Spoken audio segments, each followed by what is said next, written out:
பிதாவே, ஆசீர்வதிக்கப்பட்ட அருமையான இந்த மாலை நேரத்துல உங்க சமூகத்துல நாங்கள் அமர்ந்திருந்து இந்த இரவு வேளையில நாங்கள் தியானிக்க இருக்கிற இந்த வேதாகம படிப்புக்காக நன்றி செலுத்துகிறோம்.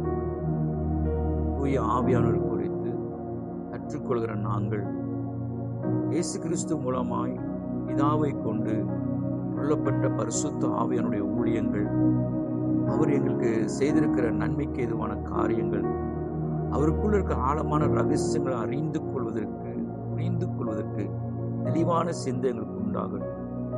இந்த வகுப்பை உடைய கரத்தில் அர்ப்பணிக்கிறோம். இன்னும் ஆழத்துக்குள் பரிசுத்தாவின் அறிகிற அறிவுக்குள் எங்களை நடத்துங்கப்பா.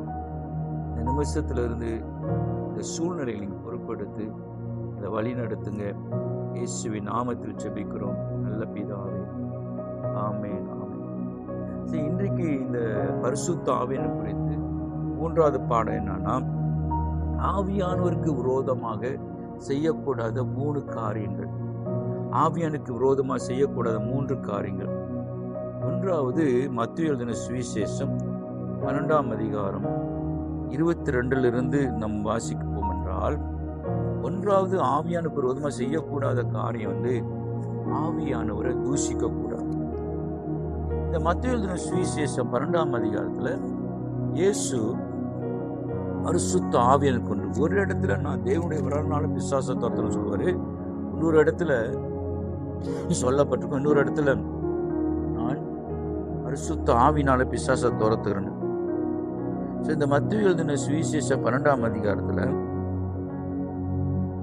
22 நான் வாசிக்கிறேன், நீங்க கவனிங்க. பிசாசை பிடித்த குருடனும் ஊமையுமான ஒருவன் அவரிடத்தில் கொண்டு வரப்பட்டான். பாருங்க, அவன் ஊமையாகவும் இருந்திருக்கிறான், அதே நேரத்தில் குருடனாக இருந்திருக்கிறான். குருடும் ஊமையானவன் பேசவும் காணவும் தக்கதாக அவனை சொஸ்தமாக்கினார். ஜனங்கள் எல்லாரும் ஆச்சரியப்பட்டு, தாவீதின் குமாரன் இவர்தானோ என்றார்கள். அந்த நேரத்தில் பாருங்க, பரிசேயர் அதை கேட்டு, இவன் பிசாசின் தலைவனாகிய பெயல்செபூலினாலே பிசாசை துரத்துகிறான் இல்லாமல் மற்றபடி இல்லை என்றார்கள். இயேசு செய்கிற அந்த ஊழியமாகப்பட்டது தேவ ஆவியானவர் கொண்டுதான் பிசாசை துரத்துறார்.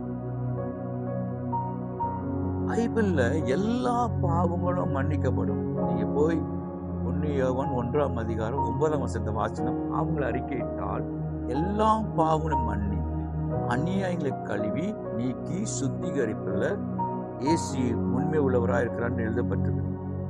ஆனா இந்த இடத்த நீங்க வாசிக்கும் போது 31ஆம் வசனம் பாருங்க, நான் உங்களுக்கு சொல்கிறேன், எந்த பாவமும் எந்த தூஷணமும் மனுஷருக்கு மன்னிக்கப்படும், ஆவியானவருக்கு விரோதமான தூஷணமும் மனுஷருக்கு மன்னிக்கப்படுவதில்லை. எவனாகிலும் மனுஷகுமாரனுக்கு விரோதமான வார்த்தை சொன்னான், அதாவது என்னை பத்தி இயேசு தேவகுமாரனா இருந்து மனுஷகுமாரனா இருந்ததுனால தன்னை பத்தி தான் சொல்றாரு, அது அவனுக்கு மன்னிக்கப்படும். என்னை பற்றி நீங்க ஏதாவது என் ஊழியத்தை குறித்து என் காரியத்தை குறித்து நீங்க தூஷித்தீங்கன்னா, குற்றப்படுத்தீங்கன்னா அது மன்னிக்கப்படும். எவனாயிலும் பரிசுத்த ஆவிக்கு விரோதமாய் பேசினால் அது இம்மையிலும் மறுமையிலும், இம்மனா பூமியிலையும் பரலோகத்திலையும் அது மன்னிக்கப்படுவதில்லை. 1வது குறிப்பு, பரிசுத்த ஆவியானவரை தூஷிக்க கூடாது. ஒரு சில நேரத்துல நமக்கு புரியல, விளங்கல. சில நேரத்துல பாருங்க, கணுக்கால் அளவு இருக்கு. எசேக்கியேல் 47ஆம் அதிகாரத்துல இஸ்ரவேல் ஜனங்கள் சிறையிருப்புல இருக்கும் பொழுது பலிபீடத்திலிருந்து போகிற நதி, ஒரு அசைவு, ஒரு நதி வரப்போகுதுன்னு கர்த்தர் எசேக்கியேல் கொண்டு பேசுவார். ஒரு அசைவை ஏற்படுத்த போற இஸ்ரவேல் ஜனங்கள் அந்த தண்ணி போற இடத்துல, அந்த நதி போகிற இடத்துல கணுக்கால் அளவு, முழங்கால் அளவு, இடுப்பளவு நீச்சல் அளவு சொல்லப்பட்டது. நம்ம அபிஷேகத்துல நிரப்பப்படும் பொழுது சில நேரத்தில் நீங்க பார்த்துருப்பீங்க, சில வைப்ரேஷன் பண்ணும்போது கையை அடிச்சுக்குவாங்க, சும்மா அலறுவாங்க, சில கீழே விழுந்து பிறழுவாங்க, சிலவங்க சிரிப்பாங்க. லாஃபிங் ஸ்பிரிட். ஒரு இந்தியாவில் எனக்கு தெரிஞ்ச ஒரு சபையில ஆவியில நிரப்பப்படும் போது அவங்க எல்லாரும் லாஃபிங் ஸ்பிரிட் வாங்க. அது வீடியோல பார்த்தபோது நிறைய பேர் அந்த கிரிட்டிசிசம் பண்றாங்க. நமக்கு தெரியாத ஒரு விஷயத்துல, நீங்க அனுபவிக்காத இடத்துல, நீங்க யாரும் பாரிஸுக்கு போயிருக்கீங்களா என்னன்னு தெரியல, லண்டனுக்கு போயிருக்கீங்களான்னு தெரியல, ஆனால் நீங்க லண்டனுக்கு போகலன்றதுக்காக, நீங்க பாரிஸ்ல போகலன்றதுக்காக பாரிஸ் இல்லைன்னு அர்த்தம் இல்லை. நீங்க அனுபவிக்காத ஒரு அனுபவத்துக்குள் ஆவியானவர் நடத்தப்படும் பொழுது இது பேய் தான், இது பேயில நிறைஞ்சிருக்கிறாங்க, இது ஆவியான இல்லைன்னு சொல்லி உங்களுக்கு தெரியாத விஷயத்த நீங்க தூஷிச்சிடக்கூடாது. அப்போஸ்தலர் 2ஆம் அதிகாரம் 13ஆம் வசனத்தை நீங்க வாசிங்கன்னா, இயேசு சொன்ன வார்த்தைக்கு கீழ்ப்படிஞ்சுதான் அவங்க மேலறை வீட்டுல போய் காத்திருக்கிறாங்க. 120 பேரு காத்திருக்கிறாங்க. அந்த 120 பேரும் ஆவியானவர் எப்படி இருப்பாரு, என்ன தோட்டத்துல வருவாரு, அதெல்லாம் அவங்களுக்கு ஒரு அனுபவம் இல்லை. நீங்க பரிசுத்தானுடைய பலனை பெற வரைக்கும் நீங்க ஜெருசலேம் விட்டு போகாதீங்க. பெந்தெகோஸ்தே பண்டிகை முடிஞ்சு மன்னிக்கணும், பஸ்கா பண்டிகை முடிஞ்சு 50வது பெந்தெகோஸ்தே 50 அர்த்தம். பெந்தானா 50, அது அறுவடையின் வருஷம், ஜூபிலி வருஷம்வாங்க.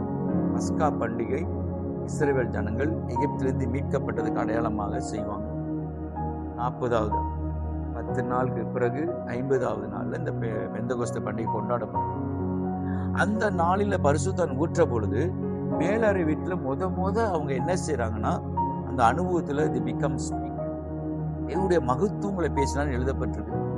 ஆனா அதை பார்த்த ஜனங்க, அந்த அப்போஸ்தலர் 2ஆம் அதிகாரம் 3ஆம் வசனத்தை நீங்க வாசிச்சீங்கன்னா, 13ஆம் வசனம், அன்னைக்கு 13ஆம் வசனம்,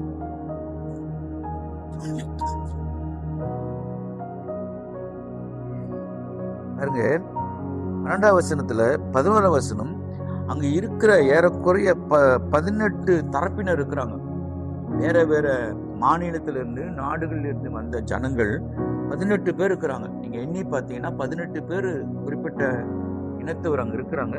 அவங்க பேசுற அந்த அந்நிய பாஷையானது, பரலோக பாஷையானது, அதான் அடையாளம். நான் ஏற்கனவே சொல்லியிருக்கிறேன், என் தாய் ஒரு தமிழச்சி, என் தந்தை ஒரு தமிழன். ஆகவே நான் பேசுகிற தாய்மொழி, என் தகப்புடைய மொழி தான் என் இனத்தின் அடையாளம். அந்நிய பாஷையில பேசுறது மறுபிறப்பிக்கு பிறகு நம் தேவனுடைய பிள்ளைகளின் அங்கீகாரம். நீங்க யோவான் 1:2 வாசிச்சீங்கன்னா, அவர் நாமத்தின் மேல், யார் அவர்? இயேசுவின் நாமத்தின் மேல் விசுவாசித்து அவரை ஏற்றுக்கொண்டுள்ள எத்தனை பேரோ அத்தனை பேரும் தேவனுடைய பிள்ளைகள். நம்ம செய்யற நிறைய நேரத்துல சில தவறுகள் என்ன தெரியுமா? குமார் எலிசபெத்தை விரும்புவார். குமார் எலிசபெத்தை விரும்புறதுனால, அல்லது சாந்தி ஜோனை விரும்புறதுனால, இவங்களுடைய விருப்பத்தின் பேர்ல சர்ச்சுக்கு ஞானஸ்தானம் என்ற ஒரு காரியங்கள், திருமணத்துக்கு படிக்கின்ற காரியத்துல கன்வெர்ட் பண்றாங்க.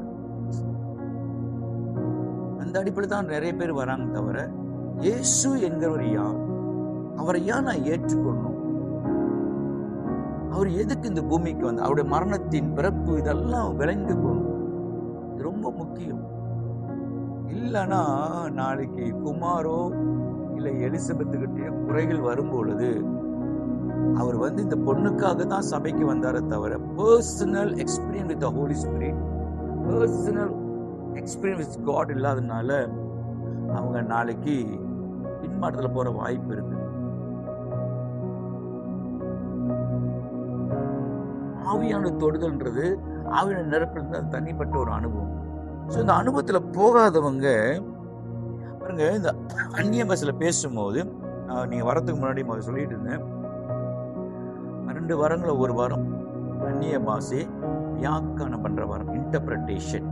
இந்த இடத்துல இவங்க பேசுற அந்நிய பாஷை அது வரமாக செயல்பட்டு, அது வியாக்கியானம் பண்ற வரமாக அங்க இருந்ததுனாலதான் இவங்க எல்லாருக்கும் அவங்கவுங்க பாஷையில பேசப்படுறத ஆச்சரியப்படுறாங்க. பாருங்க 11ஆம் வசனம், கிரேக்கத்தாரும் அரபியருமாகிய நாம் நம்முடைய பாஷைகளை இவர்கள் தேவனுடைய மகத்துவங்களை பேச கேட்கிறோமே என்றார்கள். அவங்க பேசிட்டு இருக்காங்க, அவங்க மொழியில அது இன்டர்பிரேட் ஆயிட்டு இருக்குது. எல்லாரும் பிரமித்து சந்தேகப்பட்டு இது என்னமாய் முடியுமோ என்று ஒருவர் சொல்லிக் கொண்டார்கள். மற்றவர்களோ அதுல இருந்த ஒரு தரப்பினர், இவர்கள் மதுபானத்தினால் நிறைந்திருக்கிறார்கள் என்று பரியாசம் பண்ணினார்கள். சோ என்ன சொல்றேன்னா, ஒரு ஆள் அந்நிய பாஷை பேசும் பொழுது அது தெரியாதவங்களுக்கு இது என்னடா புதிதா இருக்குது. அதுதான் கொரிந்திய சபையில சொல்லும் போது பவுல் 1 கொரிந்தியர் 14ஆம் அதிகாரத்துல, கூடுமான வரைக்கும் நீங்க தீர்க்க தரிசனம் சொல்லுங்க, அந்நிய பாஷை பேசக்கூடாதுன்னு சொல்ல, ஆனா கல்லாதவர்கள், இதை பத்தி தெரியாதுங்க சபைக்கு வரும்போது நீங்க பண்ற அந்நிய பாஷை அவங்களுக்கு இடையூறா இருக்கலாம். அதை விட கல்லாதனோர் வரும்போது அவன் வாழ்க்கையில நடக்கிற சம்பவங்களை தீர்க்க தரிசனமா சொல்லும்போது அவன் விழுந்து மனம் திரும்புவான். அங்க கொரிந்து சபையில சபைக்குள்ள சில ஒழுங்கு இல்லாம போயிருச்சு. அப்ப அந்நிய பாஷையில பேசுறதுன்றது அது ஆவிக்குரிய மண்டலத்தை திறக்கிற மாதிரி, ஸ்பிரிச்சுவல் ரெலமை திறக்கிற மாதிரி, அது அந்த அபிஷேகத்தின் அடையாளம் தான் அந்நிய பாஷம். அது நம்ம ரட்சிக்கப்பட்டவர்கள், அபிஷேகம் பண்ணவர்களுக்கு நம்முடைய இனத்தின் அடையாளமா தான் இருக்கு அந்நிய பாஷை. அந்த அந்நிய பாஷை பத்தி பேசும்போது நான் உங்களுக்கு இன்னும் ஆழமா சொல்லி கொடுக்குறேன். நான் என்ன சொல்றேன்னா, இவங்க பாருங்க, இப்ப இங்க என்ன நடக்குது, 120 பேர் ஆவியில நிரம்பும் போது வளரி இருப்பாங்க, கீழே விழுந்திருப்பாங்க, குடிகாரம் எப்படி இருந்திருப்பாங்க, ட்ரங்க் இன் தி ஸ்பிரிட்னுவாங்க ஆவியில நிரம்பும் போது. அது நம்ம சபையிலே நடந்திருக்குது. நான் முதல் வாட்டி ஒரு கேம்புக்கு போயிருந்தப்போ, அதான் ஃபர்ஸ்ட் டைம் வீடியில் ஒரு கேம்ப் நடந்தது. இந்த ஊழியக்காரி எல்லாம் மறிச்சிட்டாரு. கேத்தலிக் சர்ச்ல இருந்து முதல் வாட்டி போறேன். கேத்தலிக் சர்ச்சில் இருக்கும் போது நான் அந்நிய பாஷை பேசுற வரம் எனக்கு கிடைச்சிச்சு. அந்த முதல் வாட்டி போகும்போது எல்லாம் சிஸ்டர் மாருங்க, அப்பதான் நான் வாலிபனா போறேன். இவங்கெல்லாம் பேசும்போது நான் திருன்னு முழிப்பேன், என்ன பேசுறாங்க ஒண்ணுமே தெரியலன்னு. ஆனா ஒரு தேடுதல், ஒரு ஆர்வம் இருந்தது. நான் பேச ஆரம்பிச்சேன்.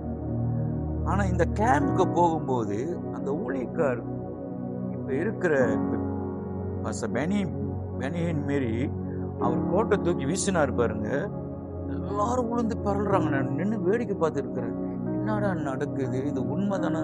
உழுவுறாங்க, பரல்றாங்க, சிரிக்கிறாங்க. அந்த சர்ச் கேம்ப்ல திடீர்னு என்னமோ ஒரு பெரிய காத்து தண்ணி அடிச்சு போய் தள்ளினா எப்படின்னா அந்த மாதிரி என் முதுகுல இருந்து தள்ளின மாரிச்சு. நானும் கீழே விழுந்துட்டேன். விழுந்து பிறன்றேன், சிரிக்கிறேன், அழுவுறேன். எனக்கு அந்த அனுபவம். அப்புறம் வீட்டுக்கு போய் கூட எனக்கு அதே கொஞ்ச நாள் அந்த மாரி இருந்தது. அப்ப என் பாஸ்டரோடு சேர்ந்து அன்னைக்கு நான் தான் பிரசங்கம் பண்ணேன். அப்ப நான் ஊழியத்துக்கு ஃபுல் டைமா வரல, வேலை செஞ்சுட்டு ஊழியம் செய்றேன்.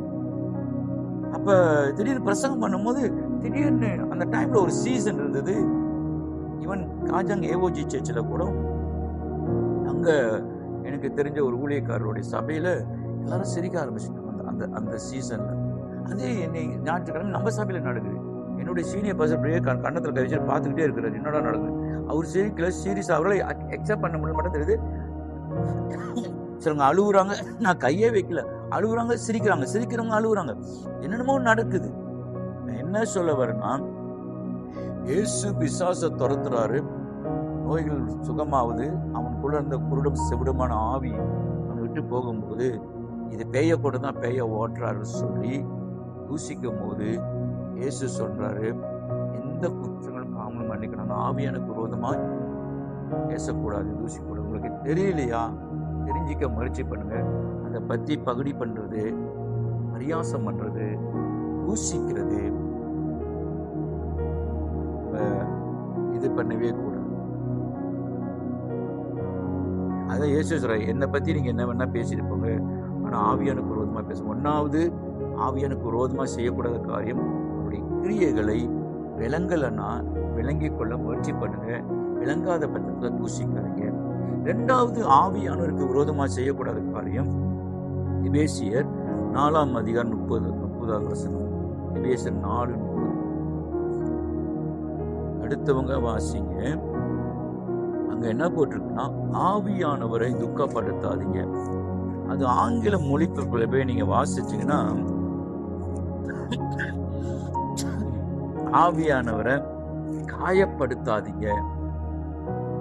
அது ஒரு கத்தியில வெட்டி எப்படி ஒரு தழும்பு உண்டாக காயப்படுத்துறோமோ அந்த அளவுக்கு அந்த விளக்கம் சொல்லப்பட்டிருக்கு. வாசிக்கிற பாருங்க, எபேசியர் 4ஆம் அதிகாரம்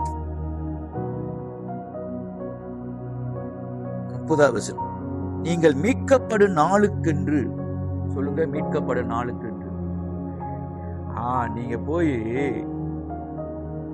எபேசியர் 1:13 வாசிங்கன்னா, சத்திய வசனத்தை கேட்டு விசுவாசிகளான பொழுது பரிசுத்தாவினால் உத்தரப்படப்பட்டீர்கள். 14வது வசனம் சொல்லும், அவருடைய மகிமைக்காக, புகழ்ச்சிக்காக மீட்கப்படுவதற்கு ஆவியான ஒரு உத்தரவாதம். உத்தரவாதம்னா கிராந்தம். ஒரு வீடு வாங்குறதுக்கு என்னுடைய வருமானம் பத்தலைன்னா ஒரு ஆள் கிராந்துவா நிற்பாங்க இல்லையா? நாம் மீட்கப்படுவதற்கு, தேவனுடைய மகிமைக்காக, புகழ்ச்சிக்காக மீட்கப்படுவது ஆவியானவர் தான் உத்தரவாதமா இருக்கிறார். எப்படி ஒரு குழந்தை பூமியில பிறந்தோன்னு பர்த் சர்டிபிகேட் இருக்குது. அந்த பர்த் சர்டிபிகேட் நீங்க போய் பார்த்தீங்கன்னா அந்த நாட்டோடைய சிம்பிள் இருக்கும், உத்தரம் இருக்கும். அது கீழே அந்த குழந்தை பெத்த எடுத்த அந்த அம்மாவோடைய அடையாள் காட்டு எண்ணிலிருந்து, அவங்க பேர்ல இருந்து, எத்தனை மணிக்கு அந்த குழந்தை பிறந்தது, அந்த அப்பாவோடைய டீட்டெயில்ஸு கீழே கடைசியா அந்த குழந்தை எத்தனை மணிக்கு பிறந்தது பர்த் சர்டிஃபிகேட்ல இருக்கும். ஸ்டாப் பண்ணி அந்த டாக்டர் வந்து சிகிச்சை பண்ண டாக்டர் சைன் பண்ணியிருப்பார். இந்த குழந்தை இந்த மருத்துவமனையில் இத்தனை மணிக்கு என்னால பிறந்தது, அப்படியே உரிமை பெற்ற பிறப்புரிமை பத்திரத்தை கொடுப்பாங்க. அதுக்கு மேல அங்கீகாரத்துல ஒரு முத்திரை இருக்கும். என்னைக்கு நம்ம இயேசுவை ஏற்றுக்கொண்டோமோ நம்ம எல்லாரும் மேலேயும் ஒரு முத்திரை இருக்குது. அதனாலதான் இயேசு எடுத்துக்கொள்ளப்பட்ட பிறகு 666 என்று சொல்லக்கூடிய அந்திகிறிஸ்து வரும்போது அவன் முத்திரை போடக்கூடிய இடத்துக்கு வருவான்றதுலாம் பைபிள்ல சொல்லப்பட்டிருக்குது. இப்ப சோசியல் மீடியால போக போக போக இப்ப நம்ம நாட்டில் கூட இனிமே ஐசி பாய்க்காம ஆன்லைன்லயே எல்லாம் வந்துட்டு வரப்போறதா சொல்லியிருக்கிறாங்க. ஸோ காலங்கள் போக போக போக ஸோ எல்லாமே டிஜிட்டல் இதில் வர்றதுனால இப்படி முத்திரைகள் அவசியமா இருக்கும். அன்னைக்கு கையப்பம் வைக்க தெரியாதுன்னு இந்த கை விரலை வச்சு செய்வாங்க இல்லையா, முத்திரை வைப்பாங்க. ஸோ நம்ம எல்லாரும் மேலும் தேவனுடைய பிள்ளைகள் என்ற அங்கீகாரத்துக்கு அபிஷேகத்தின் அடையாளம் அந்நிய பாஷை மாத்திரம் இல்லை, தேவனுடைய பிள்ளைகள் என்பதற்கு தேவனுடைய பரலோக பாசல் மாத்திரம் இல்லை, நம்ம மேல ஒரு முத்திரை இருக்குது. அதுதான் முத்திரையாய் பெற்ற பரிசுத்த ஆவியானவரை துக்கப்படுத்தாதீர்கள். 2வது குறிப்பு, 1வது ஆவியானவர் தூசிக்க கூடாது. உங்களுக்கு விளங்கலையா, புரியலையா, ஒரு ஆள் ஆவியில நிரப்பப்படும் போது அதை சிரிச்சு பகுடி பண்ணி பரியாசம் பண்ணி இது பேய் தான் அப்படிலாம் சொல்லி விளங்காத விஷயத்த அவரு விழுந்து விழுந்து சிரிஞ்சுக்கிட்டு இருக்கிறாரு. நீங்க சிரிக்கலன்றதுக்காக இது பொய்யின் ஆவி அப்படிலாம் சொல்லிடாதீங்க. 2வது ஆவியானவரை துக்கப்படுத்துறாதீங்க. இங்க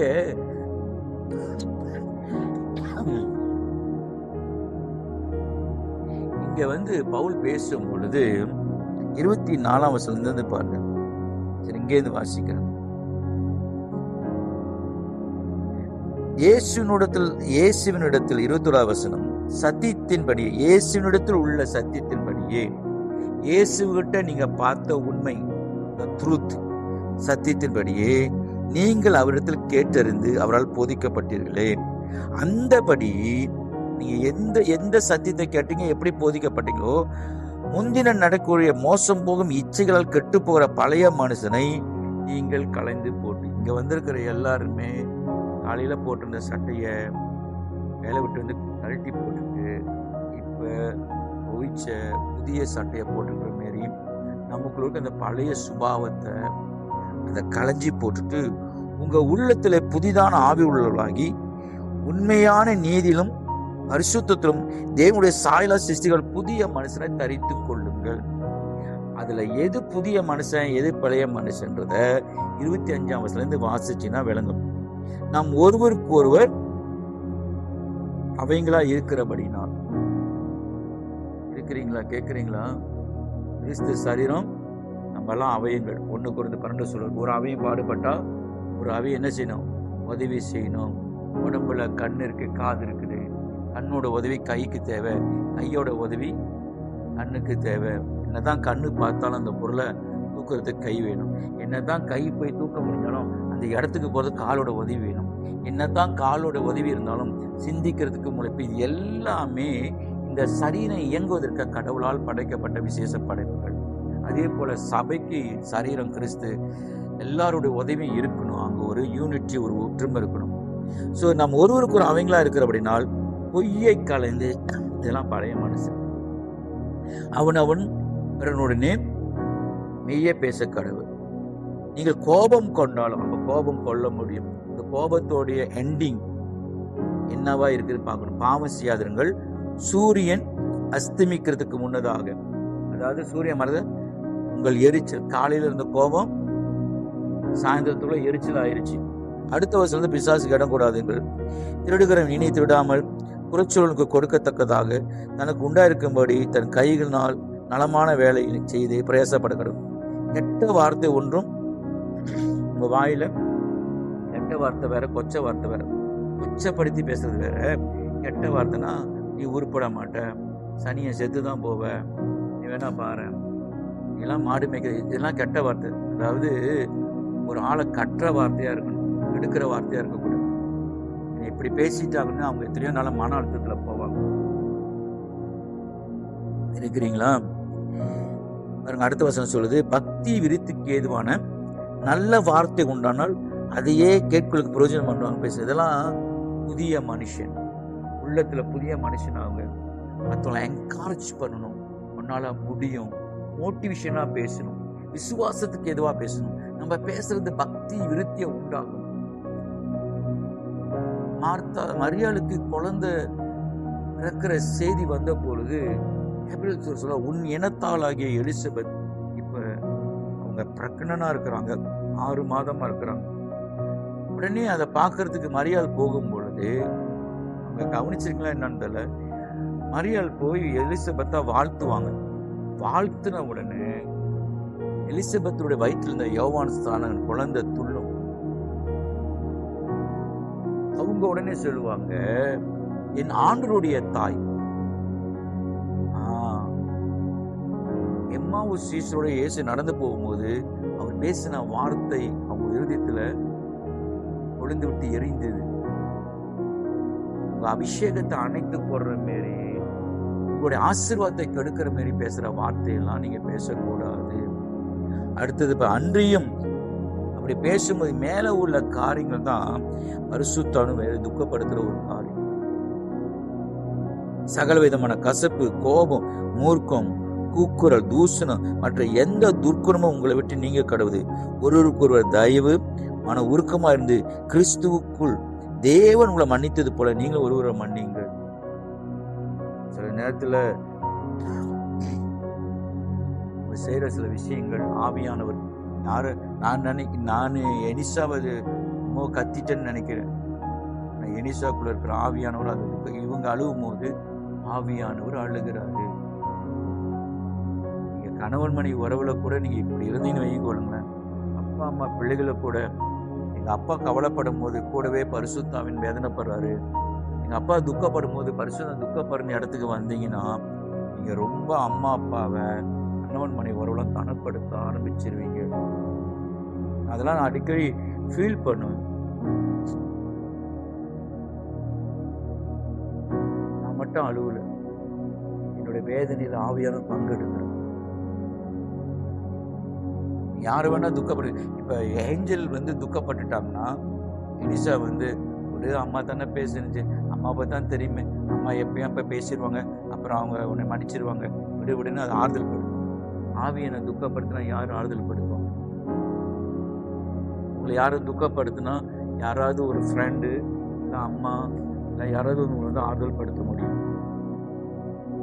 ஆவியானோட துக்கப்பட்டார்னா யாரும் அவரையும் ஆறுதல் படுத்த முடியும். ஸோ ஆவியான துக்கப்படுத்த முடியும். எப்படி? இந்த மாதிரியான பழைய மனுஷங்களை வாழும் போதெல்லாம் ஆவியான துக்கப்படுவார். இருக்கிற மனைவிமாருங்கள எத்தனை பேர் குடிகார புருஷனோட வாழ்ந்திருக்கீங்க, அடிக்கிற புருஷனோட வாழ்ந்திருக்கிறீங்க. நீங்க இயேசுவை மறுதல் இருக்க வரைக்கும் ஆவியானவங்களை விட்டு போக மாட்டார்.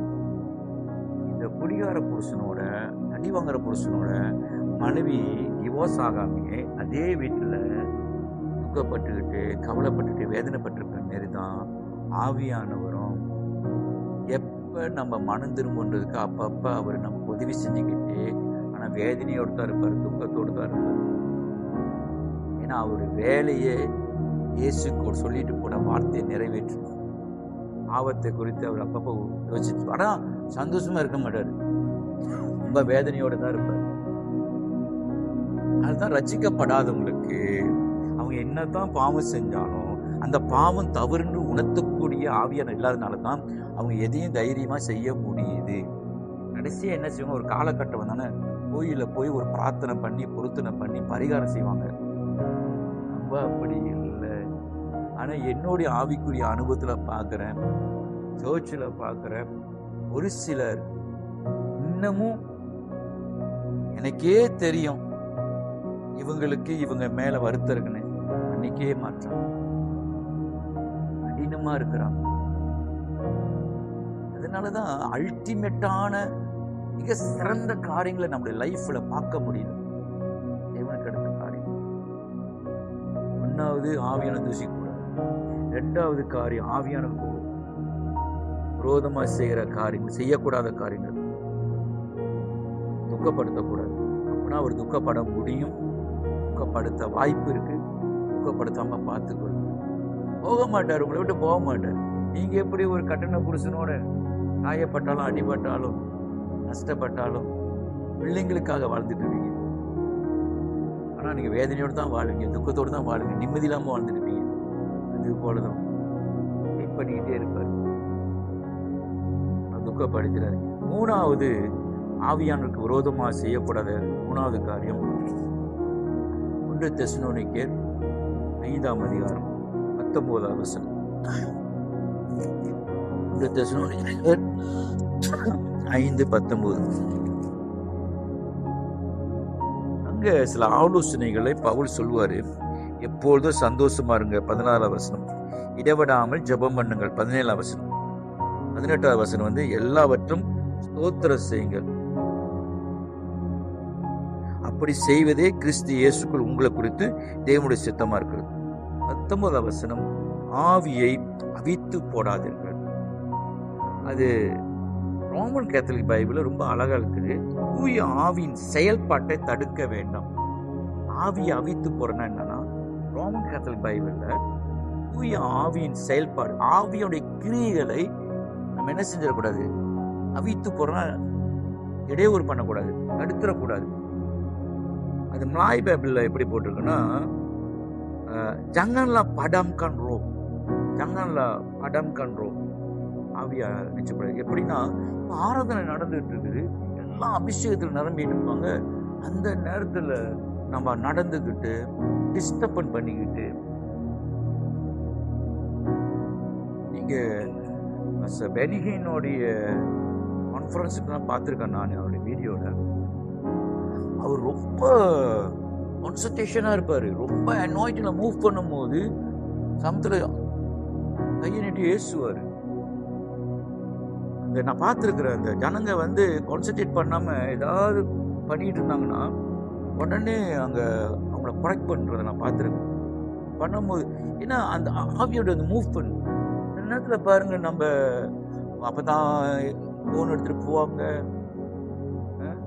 நிறைய வாட்டி பார்த்துருக்கேன் ஃபோனு. அவங்களுக்கு அவங்க என்ன நினைக்கிறாங்க, இது படம் தேட்டர் இல்லை, பாப்கார்னை சாப்பிட்டுக்கிட்டு ஃபோனை பார்த்துக்கிட்டு வேடிக்கை பார்த்துக்கிட்டு இதெல்லாம் தவிர்க்க பார்க்கணும். அவருடைய கிரியைகளை, அவருடைய அசைவ, அந்த அபிஷேகத்தில் ஆண்டு ஆவியான் அசைப்படும் போது அதை என்ன செஞ்சிடக்கூடாது, அவித்து போட்டுறக்கூடாது, தடை பண்ணிடக்கூடாது. அது ரோமன் கத்து பைபிள் தான் ரொம்ப அழகா இருக்குது. தூய ஆவியனுடைய செயல்பாடுனா work of the Holy Spirit, அதை தடுத்துடக்கூடாது. ஒன்னாவது தூசிக்க ஆவியானுக்கு விரோதமாக செய்கிற குற்றங்கள், அவருடைய கிரிகளை நம்ம தூசிச்சிடக்கூடாது. ரெண்டாவது ஆவியானவரை அவித்து போட்டுறக்கூடாது. மூணாவது அவரை துக்கப்படுத்திடக்கூடாது. இந்த 3 காரியங்கள் ரொம்ப கவனமா இருக்கும். ஏதாவது கேள்வி இருக்குங்களா?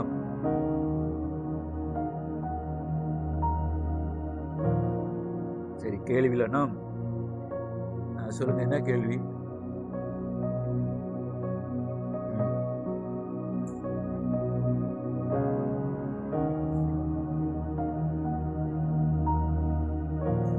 இப்போ நீங்க உங்க அம்மாவை வேதனைப்படுத்திட்டீங்கன்னு தெரியுது. உங்க அம்மா அழுகுறாங்கன்றத உங்களால பார்க்க முடியும், பிசிக்கலா பார்க்க முடியும். உங்க முகம் மாறிடும், சில இடத்துல அவங்க அமைதியாயிருவாங்க. உன் மனசாட்சியோட தான் ஆவியான சாட்சி கொடுக்குறாரு. அப்ப அந்த இடத்துல வந்து அம்மாவிட்ட போய் ஒப்புரவாகிற மாதிரி, மன்னிப்பு கேட்கிற மாதிரி ஆவியானவர் சொல்லுங்க, என் மேலதான் தவறு, மன்னிச்சிருங்க ஆவியானவர், உங்களை வேதனைப்படுத்துற வழி என்னிடத்துல உண்டோ என்று பார்த்தேன். 39ஆம் சங்கீதத்துல 23, 24 தாவீது ஜெபம் பண்ணுவார். உண்மை வேதனைப்படுத்துற வழி எடுத்து உண்டோ என்று பார்த்தேன், என்னை நித்திய வழியில நடத்துங்க. இந்த ஜெபம் நான் பண்ணணும். நீங்க காலையில இருந்து எந்தெந்த காரியத்துல நான் ஆவியான துக்கப்படுத்திருக்கிறேன், சிலது நமக்கு தெரியாது. தான் நம்ம ஆவியோடு கூட சாட்சி ரொம்ப இடத்துல என்ன தெரியுங்களா, நான் பார்த்தது போய் ஒப்புரவாகு, போய் பேசினா கூட பேச மாட்டாங்க. என்னமோ அவங்க இயேசுவை விட ரொம்ப காயப்பட்ட மாதிரியும் பிடிவாதமா இருப்பாங்க, முரட்டாட்டமா இருப்பாங்க, ஒப்புரவு ஆகவே மாட்டாங்க. நிறைய இடத்துல பார்த்துருக்கேன். இவன் ஊழியக்காரங்களை கூட பார்த்துருக்கேன். ஊழியக்காரங்களா இருக்கட்டும், விசுவாசியா இருக்கட்டும், எல்லாம் ஹியூமன் பீ தான். அதுக்குதான் பரிசுத்தர் உதவி செய்யறாரு. சில கஷ்டமா தான் இருக்கும், நான் தவறு செய்யலாம், அவங்க தான் தவறு செய்யணும். நீங்க யார் பேச்சை கேட்கறீங்களோ இல்லையோ, ஆவியான உணர்த்தினார்னா சீக்கிரமா நல்மனம் புரிஞ்சிருக்கு. நீங்க யாரை சந்தோஷப்படுத்த போறீங்க, யாரை பிரியப்படுத்த போறீங்க? அவர் உங்களுக்குள்ள இருக்கிறதுக்கு காரணமே உங்களை உருவாக்குதான், இன்னும் கிறிஸ்து கோப்பாக மாத்துறதுக்கு தான் அவர் உழுக்க இருக்கிறார். நான் இதெல்லாம் ஆவியான ஏதாவது ஒரு சின்ன விஷயம் கேட்பேன், ஆவியான உங்களை வேதனைப்படுத்தினா என்னை மன்னிச்சுக்கொள்ளும்,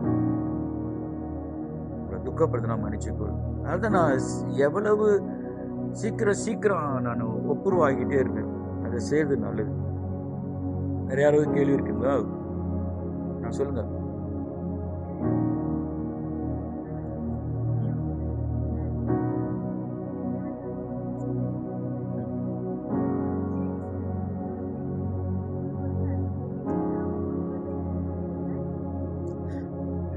இப்ப அவர் வந்து கோட்டை தூக்கி வீசல, கோட்டை சும்மா அப்படி இப்படி இது பண்ணாரு, எல்லாம் விழ ஆரம்பிச்சுட்டாங்க. ஃபர்ஸ்ட் டைம் அங்க போகும்பொழுது அந்த நான் வேடிக்கை தான் பார்த்துருந்தேன். ஒரு ஆள் வந்து பின்னாடி பிடிச்ச தள்ளுனா எப்படி இருக்குமோ, இதுமோ கடல் ஆளை வந்து அடிச்சுட்டு போய் விழுந்த மாதிரி இருந்துச்சு. ஆனா அதே நேரத்தில் புரியுது நீங்க என்ன சொல்றீங்கன்னு.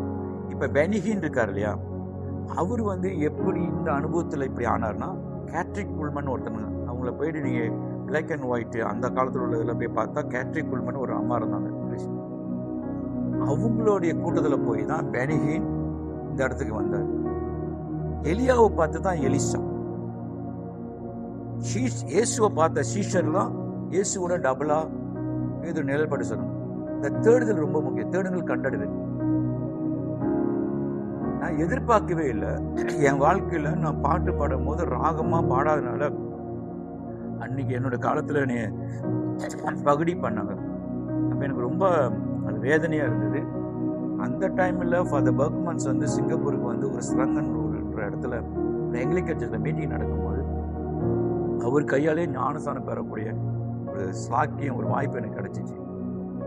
அந்த இடத்துல முழங்கால் படிட்டு கண்ணீரோடு ஜெபம் பண்ணி, ஒரு அளவு அவர் இடத்துக்கு போக முடியாட்டும், ஒரு அளவு அவரை போல பாடுன்ற அந்த எதிர்பார்ப்பு. அதனால நீங்க வந்து இப்ப பெனிஹினா இருக்கட்டும், அசுத்தாவில் நிரப்பப்படலாம், அந்த மாதிரி நம்ம எதிர்பார்க்கறது தவறே கிடையாது. ஆனா நோக்கம் சரியா இருக்கணும். ஒருவேளை பாருங்க, முதல் தடவை நான் பாஞ்சத்துல ஒரு வீட்டுல தான் ஊழியத்தை ஆரம்பிச்சேன். அந்த பாஸ்டர் இப்ப இறந்துட்டார். அவர் பேர் சார்ல்ஸ் சந்திரபோஸ். அவர் வந்து மெயின் சர்ச். அப்ப நான் வந்து பாஸ்டர் லூகாஸ் கூட ஊழியத்துல இருக்கிறேன். அப்ப இங்க வந்து ஊழியத்தை ஆரம்பிச்சிருக்கேன். அப்ப அங்க மீட்டிங் முடிஞ்சோடனே இவரை நான் சாப்பிட கடைக்கு விட்டு போறது, நம்ம இடத்துல மீட்டிங் வச்சோம். கொஞ்சம் ஜனங்க தான், ஒரு 20-25 பேர் தான் இருப்பாங்க. வீட்டுல தான் ஒரு தனி வீடு, லாட் வீடு எடுத்து அங்க நடந்து. இது வந்து அன்னைக்கு நைட் கூட்டத்துல வந்துட்டு சும்மா வந்தாரு. அவருக்கு நிறைய டெலிவரன்ஸ். அப்ப இவரு பார்த்துட்டு, அப்புறம் ரொம்ப நாளா இருக்கிற வெளியே வர்றது அப்படின்னு அந்த அம்மா கதறிக்கிட்டு ஆவி வருது. அப்படியே முடிக்கிறேன். இவ்வளவு நாளா இந்த சேர்ச்சில் தானே இருக்கிறாங்க. எனக்கு அதுல இருந்து அவர் மேல ஒரு மாதிரி ஆயிட்டேன். நான் அவரை நான் விடவே இல்லை. எப்படி, உண்மையே சொல்றேன், எப்படி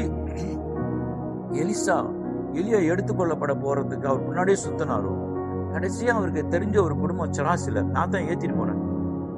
அந்த பொண்ணு வந்து ஏர் ஏசியாவா அதுல புரோமோகாரியா வேலை செய்யுது. அப்ப அங்க போயிட்டு தான் அவர் கூட போனேன். அப்புறம் ஒரு நாள் நைட்டு ஒரு காஜாங்ல ஒரு ஹோட்டல்ல தங்கினாரு. நானும் போய் அவர் கூட தங்கிட்டேன். தங்கிட்டு எனக்காக ஜெபிக்க சொன்னேன். எப்படியாச்சும் அந்த அபிஷேகத்தை பெற்றுக்கொள்ளணும், எப்படியாச்சும் அந்த பிசாசு துரத்துற அப்படின்றதுக்கு பிறகுதான் அந்த தேடுதல், அதுக்கு பிறகுதான் என் ஊழியத்துல அந்த பிசாசு துரத்த முடியும் என்கிற இடத்துக்கு. அப்புறம் கொஞ்ச காலத்துக்கு பிறகு இவர் வந்தார், அன்பா புஜையான்னு சொல்லி. அவர் மலேசியாக்காரரு, பாகிஸ்தான்ல போய் ஊழி செஞ்சு அந்த பாகிஸ்தான் பெண்ணை கல்யாணம் பண்ணி இப்ப கனடாவில் இருக்கிறார். ஃபர்ஸ்ட் டைம் வரும்போது அவர் சந்திக்கிறதுக்காக ஒரு ஊழியக்கார கூட போனோம். அவருடைய உட்காந்து பேசிக்கிட்டே இருக்கிறாரு. என் கூட ஒரு ஊழியக்காருக்கு ட்ரிகர் பண்ண ஆரம்பிச்சிச்சு. அப்புறம் தான் அவரும் மனைவியை தனியாக போய் ஜெபிச்சிருக்காங்க. அப்புறம் அவரே பார்த்துட்டு இருந்தேன். அவர் சில விஷயங்கள் சொன்னார். ரூட் ப்ராப்ளத்தை எப்படி டீல் பண்ணுறது, ஒரு ஆளுடைய பேக்ரவுண்டில் இருக்கிற சாபங்கள் எல்லாம் சொன்னார். அப்போ சொன்னால் நீல் ஆண்டர்சன் சில புத்தகங்கள்லாம் சொன்னார். டேரக்ட் பிரின்ஸ் இந்த புத்தகம்லாம் போய் அவர் சொன்ன கூட போய் அந்த புத்தகம் தேடி வாங்கி படிக்க ஆரம்பித்தேன். அன்னையிலிருந்து தான் இந்த ரூட் ப்ராப்ளம் டீல் பண்ணுறது, இன்னர் ஹீலிங், அதில் ஆண்டவனை பயன்படுத்த ஆரம்பித்தார். இன்னைக்கு கூட ஒரு ஊழியக்காரர் கால் பண்ணி, ஏண்டா எனக்கு பேய் பிடிச்சாதான் நீ வருவியா, பேய்னா ஓட்டுறேன், என்ன பார்க்க வரமாட்டேன். ஸோ என்னன்னா அந்த அபிஷேகம், அந்த வரங்கள் அவங்களுக்குள்ள விசேஷமா இருக்குது. நீங்க கூட பாருங்க, பெரிய பெரிய ஜீனியஸ் டாக்டர்லாம் இருப்பாங்க, ஹார்ட் ஸ்பெஷலிஸ்ட்லாம். ஆனா ட்ரைனிங் டாக்டரும் இருப்பாங்க. ப்ராக்டிக்கலா அவங்க படிக்கும்போது அந்த நர்ஸுங்க அவங்க கூட இருந்துக்கிட்டு they learn from that. அதே போலதான் அபிஷேகம், தப்பே கிடையாது. ஆனா ஆண்டு உங்களை பயன்படுத்தும் பொழுது நீங்க சிறுகணும், அவருக்கு பெருகணும். ஐம் சோ அண்ட் சோ, ஆண்டவர் என்ன தான் பயன்படுத்துறாரு. நான் நினைச்சாரு எல்லாமே க்ளோஸ் பண்ணிடுவேன், அதை அடைச்சிருவேன். நீங்க என்ன செய்யணும், அவரு சொன்னது அப்ரோஜனமான ஊழியக்காரன் பரட்டுவாங்க. என்னெல்லாம் பரட்டிருக்காங்க. அப்ரோஜனமான ஊழியக்காரன், என் கடமையை செய்த என்னால எதுவும் ஆகும் என்று யோசிப்போட தகுதியற்ற, ரொம்ப ஆபத்து. உங்களை ஆண்டு பயன்படுத்துறாருன்னா நீங்க ரொம்ப பத்திரமா இருக்கணும். பெருமை வரும், மேட்டிமை வரும், காசு வரும் கையில. சில இடத்துல வாங்க தெரியணும், சில இடத்துல வாங்கக்கூடாது. அதான் வரங்களை விட கனிகள் ரொம்ப முக்கியம். கனிகளால அறிவீர்கள். ஏதாவது கேள்வி இருக்கா? கேளுங்க.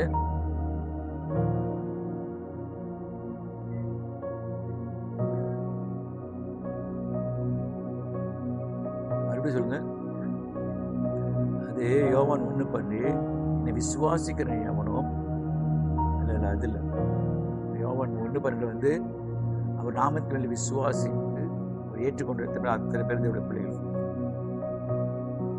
அதான் நான் சொல்றேன், விசுவாசம் என்பது ஆவிக்குரிய காரியம்.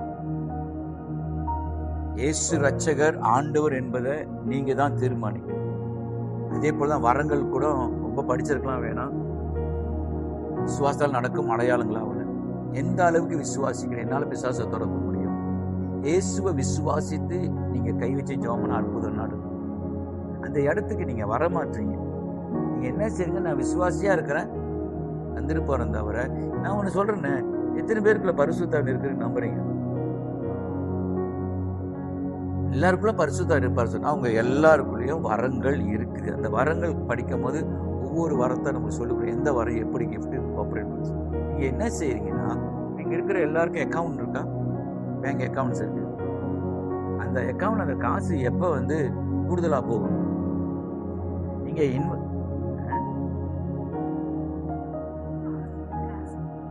எங்க கூடுதலா விடுறீங்க, நீங்க தான் வலிச்சு எடுத்துடுறீங்க. இன்வெஸ்ட்மெண்ட் பண்ணணும். பிக்ஸ்ட் டெபாசிட் இருக்குல்ல, அங்க போய் போட்டு ஒரு வருஷம் அது வட்டியோட வரும். நீங்க இன்வெஸ்ட்மெண்ட் பண்ண மாட்டீங்க. வரங்களை சொல்றேன். வரங்களை அனல் முட்டி உனக்குண்டான வரத்தை பவுல் தீமோத்தேயுவுக்கு சொல்லுவார். உனக்குண்டான மூப்பொருளால் சங்கத்தாரால் உன்மேல் வைச்ச வரங்களை அனல் முட்டி எழுப்பி விடு. ஃபெய்த்ல மூவ் பண்ணிட்டே இருக்கும். நீங்க ஒரு ஆளுக்கு ஜெபிக்கும் போது காலையில நான் ஜெபிக்கலையே, ஜெபிக்காததே உங்களுக்கு பாவமா தெரியுது. சினிமா படம் பார்த்துட்டுன்னு நான் கை வச்சா பேய் ஓடுமா, பேய் என்ன திருப்பி அடிச்சிருமா? கிடையாது.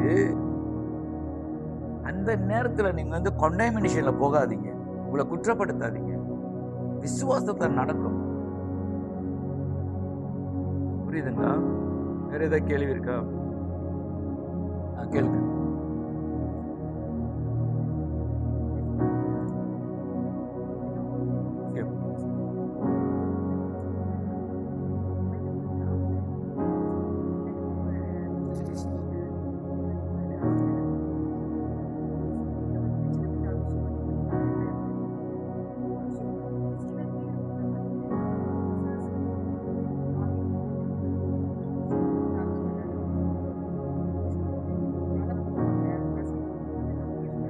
அதுதான் டிசமன் ஸ்பிரிட்.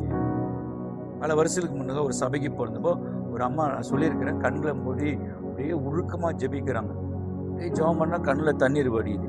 ஆனால் எனக்கு வந்து அவங்கள பார்த்தோன்னே ஆண்டவர் தூண்டினாரு, அவங்கள அந்நிய பாஷை பேச சொன்னேன். நான் அந்நிய பாஷை பேசுங்களா அம்மானா அப்படி கண்ணை அழுதுகிட்டே அப்படி தலையாட்டுவாங்க. இங்கே பேசுகணுன்னு அந்நிய பாஷை பேசுனாங்க. அந்த அவங்க பேசுகிற அந்நிய பாஷை என்னுடைய ஸ்பிரிட்ல கனெக்டட் ஆக முடியாது. இயேசுவின் நாமத்துல பொல்லாத விக்கிரகத்தை நான் வெளியே வானோன்னு ஒரு விக்கிர ஆவி அப்படியே நாக்க நீட்டிக்கிட்டு அலறாங்க. ஸோ என்னதான் டிசமன் ஸ்பிரிட். அடுத்தது ஆவில நிரம்புறது, ஆவில நிரம்பி எல்லாம் நல்லது தப்புன்னு சொல்ல, ஆனா அதை விட ரொம்ப முக்கிய கனிகள் தான். நிறைய பேர் செய்யற தப்பு. அதான் இவங்க என்ன செஞ்சிடறாங்க, ஆவில நிரம்புது, சபைக்கு வந்து அந்நிய பாஷை, வெளியே போயிட்டு ஆத்திர பாஷை பேசுது, அநியாயமா பேசுது, அங்க கனி இல்லை. நான் ஒண்ணு சொல்றேன், வரங்கள் வந்துட்டு விசுவாசத்துல தான் நடக்கும். விசுவாசிட்டா வரங்களாம் செயல்படும். விசுவாசமா பிசாசு துரத்த முடியும். ஆனா கனிகள் அப்படி இல்லை. அபிஷேகம் 1வது, 2வது வரம், 3வது கனி வந்து நீங்க வாழணும். மன்னிக்க வேண்டிய இடத்துல மன்னிக்கணும், ஒப்புருவாக வேண்டியதுல ஒப்புருவாகணும். அது வந்து நீங்க செய்ய வேண்டிய மிக மிக முக்கியமான ஒரு காரியம். இன்னொன்னு சொல்றேன், நீங்க வரங்கள்ல பயன்படுத்தப்படாதுன்னு பிரச்சனை இல்லை, நீங்க தீர்க்கதரிசி சொல்லாட்டி கூட பிரச்சனை இல்லை.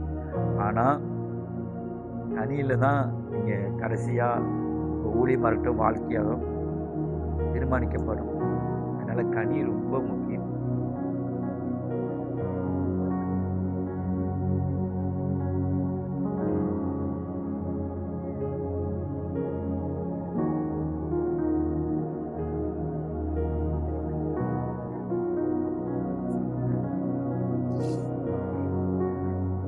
ஒரு இடத்துல சீசர் வந்து கம்ப்ளைண்ட் பண்ணுவாங்க, ஆண்டவரே நம்ம கூட்டத்தை சேராத ஒருத்தவங்க பேர்ல விசுவாசம் தரேன் அப்படின்னு சொன்னா விட்டுருங்க, என் நாமத்தை தானே தரேன் விட்டுருங்க.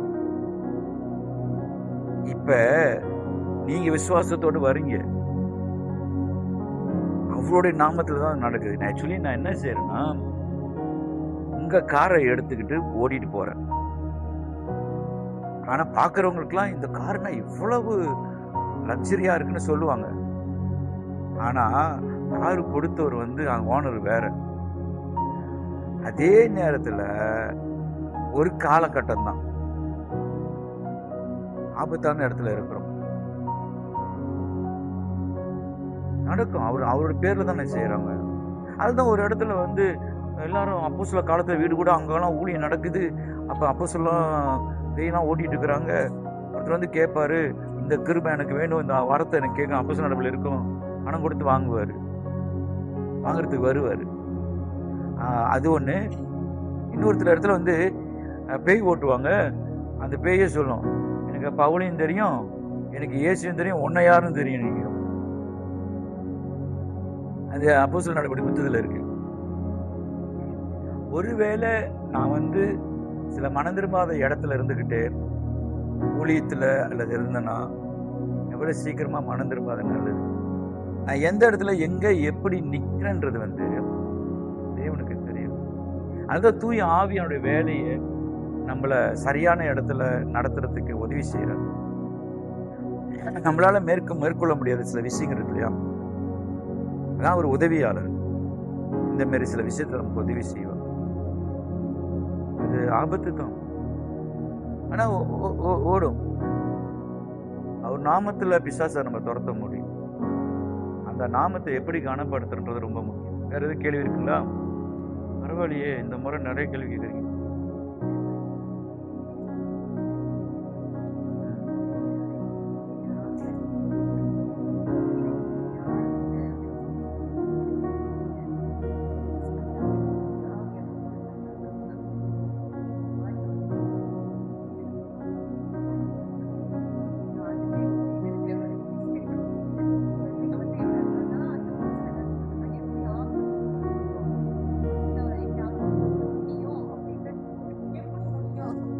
சரி, நீ ஏதாவது ஒரு விஷயத்துல தோல்வி அடைஞ்சு ஏமாந்து வந்த பிறகு நீ அழுகுறத பார்த்து உங்க அம்மா அழுவாங்களா இல்லையா?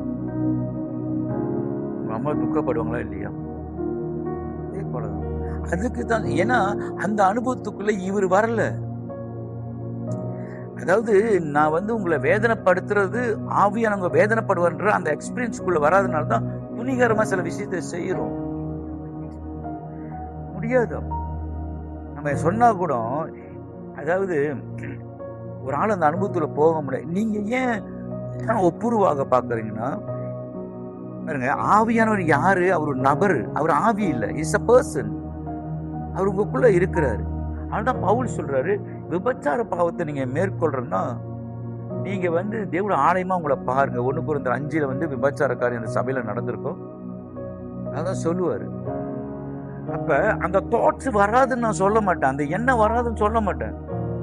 தலைக்கு மேல பறக்கிற குருவியை தடுக்க முடியாது, தலையில கூடு கட்டாம இருக்க தடுக்கலாம்.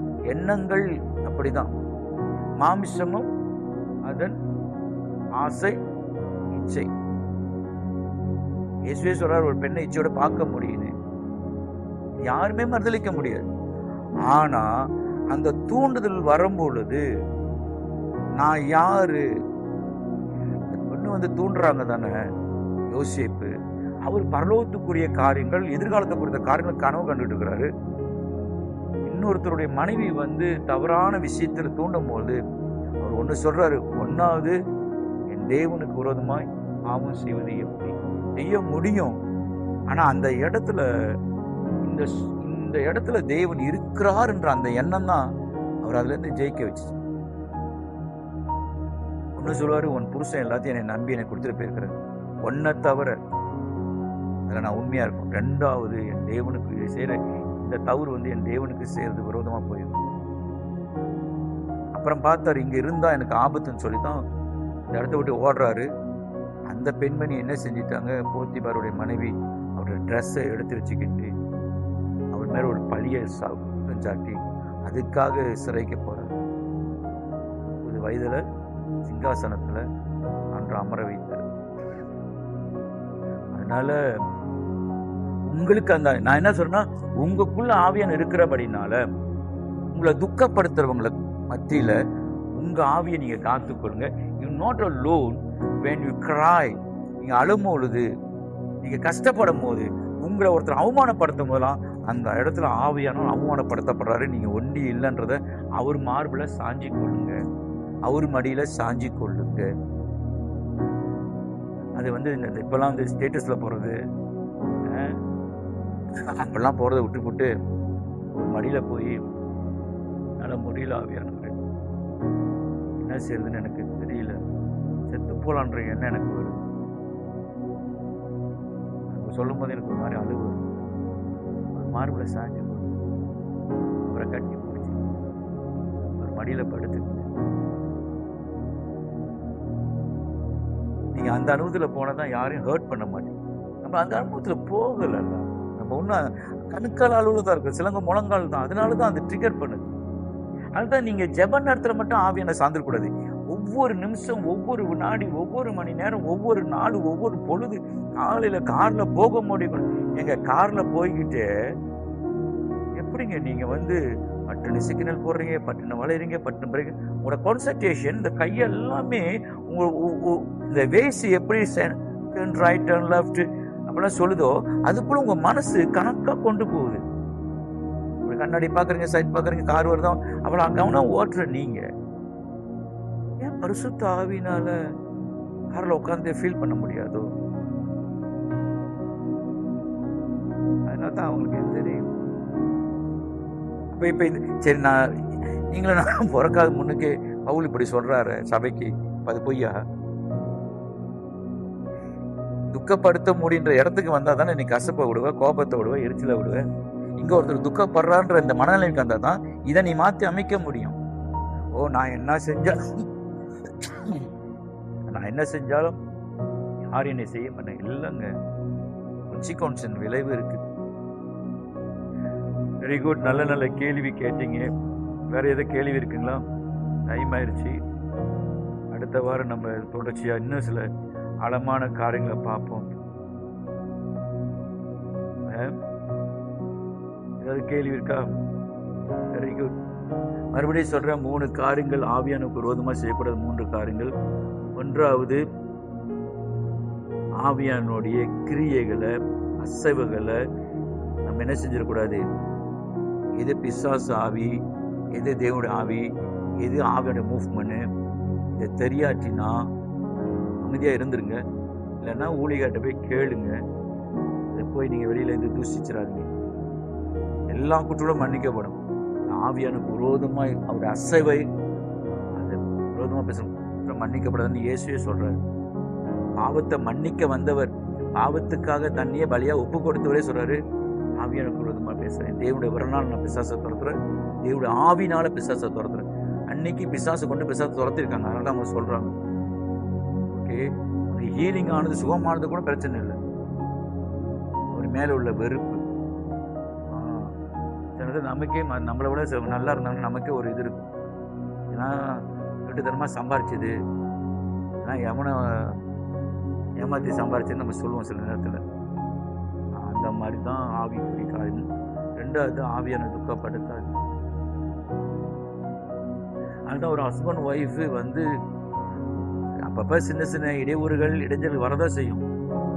ஆனா என் மனைவி என் ஹஸ்பண்ட் இன்னார் வீட்டு பையன் மட்டும் இல்லை, கடவுளுடைய மனைவி, கடவுளுடைய பிள்ளை. என் மனைவி துக்கப்படும் போது ஆவியன் துக்கப்படுவாரு, கணவர் துக்கப்படும் போது ஆவியன் துக்கப்படுற இடத்துக்கு வந்தீங்கன்னா உங்க லைஃப் செம்மையா இருக்கும். பிள்ளைங்களுக்கு அதான் சொல்றேன். எங்க அம்மா வேதனைப்படுறது அவங்களுக்குள்ள இருக்க ஆவியான வேதனைப்படுற அந்த இடத்துக்கு வந்தீங்கன்னா நீங்க வேதனையே படுத்த மாட்டீங்க. 3வது, ஆவியோட அசைவுக்கு இடையூறா இருக்காதீங்க. ஆராதனை நேரத்துல அது உங்களுக்கு கொடுக்கப்பட்ட நல்ல ஒரு சந்தர்ப்பம். நிறைய வாட்டி பார்க்குறேன், சிலவங்க ஆராதனைல பங்கெடுக்க மாட்டாங்க. கண்ணை திறந்து பார்த்துக்கிட்டு நடந்துக்கிட்டு இந்த ஆனர் பண்ண மாட்டாங்க. பழைய ஏற்பாட்டுல பலி செலுத்தும் போது அது கூடா இருக்கக்கூடாது, செத்து போயிருக்கூடாது, அடிப்பட்டது இருக்கக்கூடாது, கொளுத்த கன்றா இருக்கணும், பெஸ்டானதை கொடுக்கணும். சில மாரி இல்லை, 1/2 மணி நேரம் பாட்டு படிச்சு முடிக்கிறது. அன்னைக்கு வரிசையா கீழே நிற்பாங்க எல்லாரும் பலி செலுத்துறதுக்கு. கோயில்ல பூசாரி எப்படி கொண்டு வர அர்ச்சனைகளை எடுத்து பூஜை பண்றவங்க வெளியே கீழே நிற்கிறாங்களோ அது போல மக்கள் கீழே நிற்பாங்க பழைய ஏற்பாட்டுல. இன்னைக்கு முதலின் கனியான ஸ்தோத்திர பலி, அந்த 1/2 மணி நேரம் ஒரு பாட்டை நம்ம கான்சன்ட்ரேட் பாட மாட்டோம். அது சில நேரத்தில் ஆவியோட அசைவுக்கு இடையூறா இருக்கும். ஆவியான ஒரு அசைவுக்கு இடையூறா இருக்கும். ஆவியை அவிச்சு போட்டுறாரு. கர்த்தர் உங்களை ஆசீர்வதிப்பார். இந்த 3 காரியங்களுக்காக நம்ம ஜெபம் பண்ணுவோம். நேசிக்கிற அன்பின் பரலோக பிதாவே, எங்களுக்கு கொடுத்த விலையேறு பெற்ற ரட்சிப்புக்காக, அந்த ரட்சிப்பை கொடுப்பதற்கு குமாரன் சிந்தின விலையேறி பெற்ற ரத்தத்துக்காக நன்றி. ரத்தம் சிந்தி எங்களை மீட்டெடுத்து அந்த ரட்சிப்பை காத்துக்கொள்வதற்கு எல்லா சூழலும் உதவி செய்வதற்கும், தேற்றுவதற்கும், எங்களோடு சேர்ந்து விண்ணப்பம் பண்ணுவதற்கும் கொடுக்கப்பட்ட ஆவியானவருக்காக நன்றி. இன்னைக்கு நாங்கள் கற்றுக்கொண்ட இந்த 3 சத்தியங்கள் எந்த சூழ்நிலையிலும் எனக்கு தெரியாத விஷயங்களில் ஆவியானுடைய அபிஷேகத்தை, அசைவை, கிரியைகளை நாங்கள் தூசித்து விடாதபடிக்கு, எந்த சூழ்நிலையிலும் ஆவியானோடு துக்கப்படுத்தி விடாதபடி, வேதனைப்படுத்தி விடாதபடிக்கு, எந்த சூழ்நிலையிலும் ஆவியானுடைய கிரியைகளை, நாங்கள் இடையூறாய் இருந்து அவித்து போடாதபடி எங்க ஆத்துமாவை காத்துக்கொள்ள கிருபை தாங்க. இந்த சத்தியத்தை கேட்ட இந்த பிள்ளைகளை நான் ஆசீர்வதிக்கிறேன். நீச்சல் ஆழத்துல ஆவியானவரை கொண்டு போங்க. சொப்பனத்தின் மூலமாய் பேசுங்க, தரிசனத்தின் மூலமாய் பேசுங்க. தவறான உணர்வுகள் தூண்டப்படும் போதெல்லாம் எங்க மாமிசத்தில் நீங்க இருக்கிறீங்க, எங்கள ஒருவராய் இருக்கின்ற உணர்வோடு எல்லா சோதனையும் ஜெயிக்க எங்களுக்கு உதவி செய்யுங்க ஆவியானவர். அந்த பிள்ளைகளை ஆசீர்வதிக்கிறோம். இந்த சத்தியங்களை எல்லா விஷயத்திலிருந்து விடுதலையாகட்டும். பிரசனத்தை கனப்படுத்துவோம், அபிஷேகத்தை கனப்படுத்துகிறோம். இயேசு தந்த ரட்சிப்பை நாங்கள் கனப்படுத்துகிறோம். நன்றி ஆவியானவரை. தகப்பனும் தாயும் கைவிட்டாலும் நான் நேரத்தில் எங்க கூட இருந்து ஆறுதல் படுத்தி தொடர்ந்து ரட்சிப்பை காத்துக்கொள்ள உதவி செய்ததுக்காக நன்றி. உங்களை கனப்படுத்துகிறோம் ஆவியானவர். யார் எங்களை விட்டு போனாலும் எங்களை கைவிட்டாலும் எல்லாத்தையும் சகிச்சு கொண்டு எங்க கூடயே இருக்கிறீங்க. எங்களை தாயை போல தேற்றி, தந்தையை போல அணைத்து, நண்பனை போல ஆலோசனை கொடுத்து, போதகரை போல போதிச்சு நடத்துறதுக்காக நன்றி. கனப்படுத்துகிறோம். இந்த சத்தியம் எங்க இருதயத்தில் நிலைச்சிருக்கணும். இயேசு கிறிஸ்து மாறாத நாமத்தில் ஜெபிக்கிறோம் நல்ல பிதாவே. ஆமென், ஆமென், ஆமென்.